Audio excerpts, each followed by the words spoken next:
Having said that, I wanted to invite Judith Kolokoff to make her way up here. Judith has been a teacher and an activist for human rights all of her life. She worked for the American Friends Service Committee for 7 years as the regional director of the Pacific Northwest region, with particular emphasis on peace with justice and the Palestinian-Israeli conflict. She's made her mission stopping fascism in the United States government by educating Americans at the grassroots level so we may recognize early the fascist climb to power and understand how to cut short that climb. Would you give her a warm welcome, please?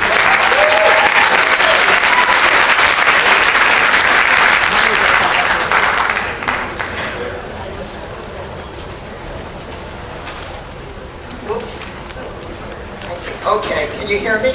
Yeah, okay. All right. I am an 88-year-old Jewish woman living in Seattle, and I think, no, it's nothing to applaud, really.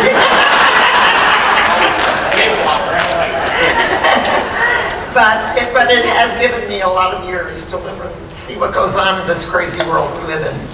And I never thought that in my lifetime I would experience fascism in the world, not just once during the rise of Hitler in Germany in the 30s, but again years later as I'm currently watching it develop in the United States under the first few months in office of the presidency of Donald Trump and his white supremacist advisor, puppeteer Steve Bannon.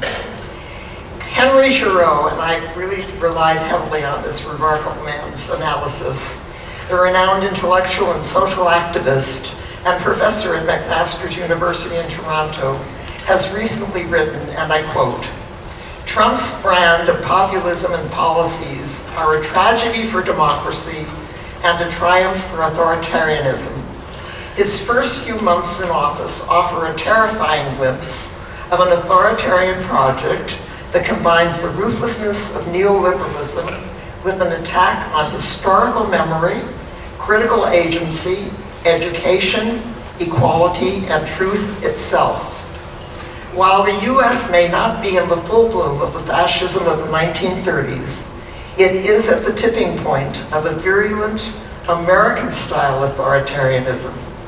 These are truly dangerous times as right-wing extremists continue to move from the margin to the center of political life. What is happening now in the United States extends before and beyond Trump and Bannon. The changes have been insidious, and through complacency, ignorance, or laziness, we have allowed the conditions that have transformed the path to dictatorship into a freeway. I have the very featured 13 early warning signs of fascism. I'm sure you've all seen them. I was going to read them, but in the interest of time and not being cut off before I finish, I might skip that paragraph. But you know what they are, and many examples of them have been experienced in the first 100 days of the Trump-Bannon administration. Surely it can't happen here, can it? Dictators overthrow the government in a military coup, right? We have safeguards. The Constitution is the law of the land. Military forces pledge loyalty to the Constitution, and we have a system of checks and balances to protect our liberties. That dictators always arise from a military takeover is a misconception. Dictators also rise to power as the result of democratic elections. Hitler in Germany, Mussolini in Italy, Mugabe in Zimbabwe, Marcos in the Philippines, and Assad in Syria are past and present examples in our world history. If we do not stop him, Donald Trump will be the first legally elected dictator in the history of the United States. And I think that it's important for me to talk about this because I see it as the underpinning of all of the other struggles we've talked about that we're involved in. And whether or not, if we allow this government to continue to develop, we will be in a position to do the kinds of things that are being called for here to make certain that they don't succeed. It is important that we recognize and name what is happening here. And this, for me, is one of the most important statements that I'm going to make tonight. There is no normalizing the phenomenon of the Trump administration.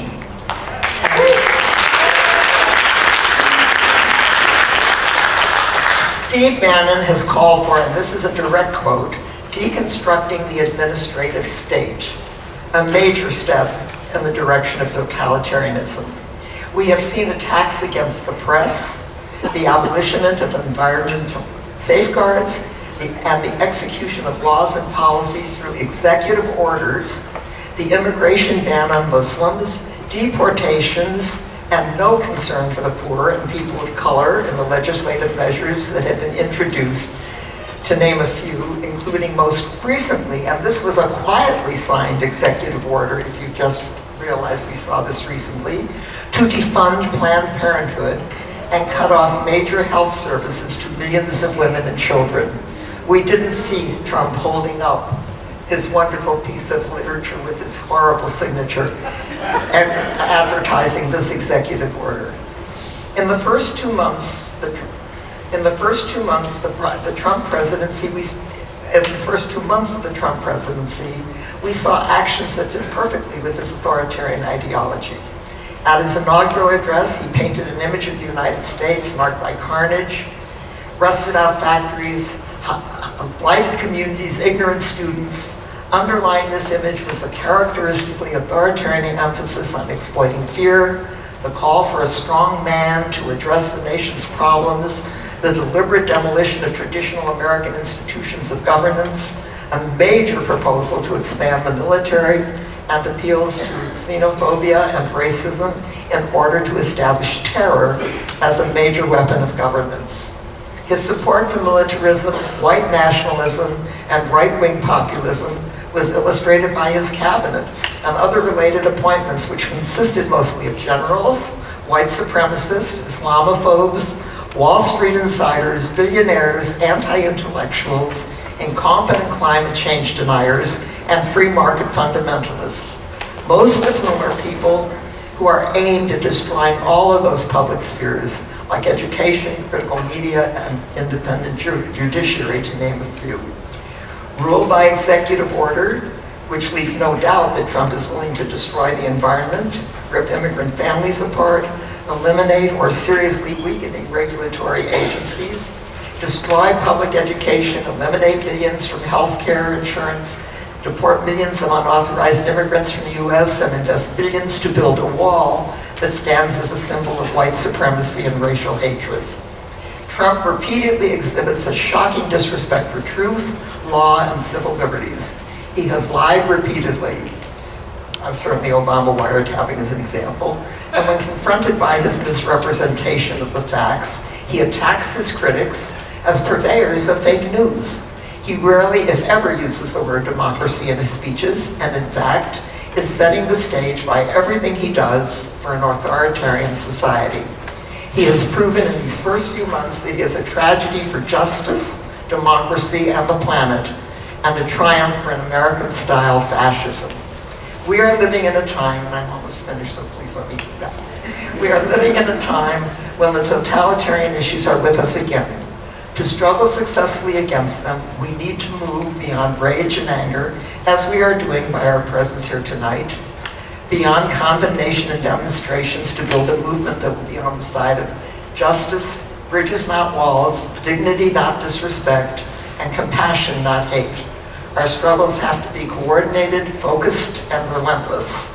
Single-issue movements will have to join with others to build a mass, collective, grassroots movement. I'd like to quote Frederick Douglass here, because he said something very powerful, and this is almost the end. He was the great abolitionist, if you recall. And this is his quote: "It is not light that is needed, but fire. It is not the gentle shower, but the thunder. We need the storm, the whirlwind, the earthquake. The feeling of the nation must be quickened. The conscience of the nation must be aroused. The propriety of the nation must be startled. The hypocrisy of the nation must be exposed, and the crimes against God and man must be proclaimed and denounced. If there is no struggle, there is no progress. Power concedes nothing without a demand. It never did, and it never will." The late Howard Zinn, 3 sentences, insisted that hope is the willingness to hold out, even in times of pessimism, the possibility of surprise. To that, I would add the collective action, the kind we are beginning to illustrate by our presence here tonight, is no longer an option, it is a necessity, and it is our hope. We shall overcome.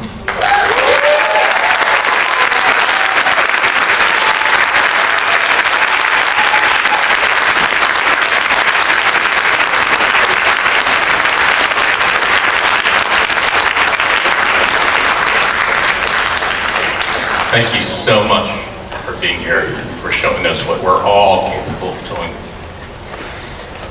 Thought we were done fighting Nazis? Apparently not.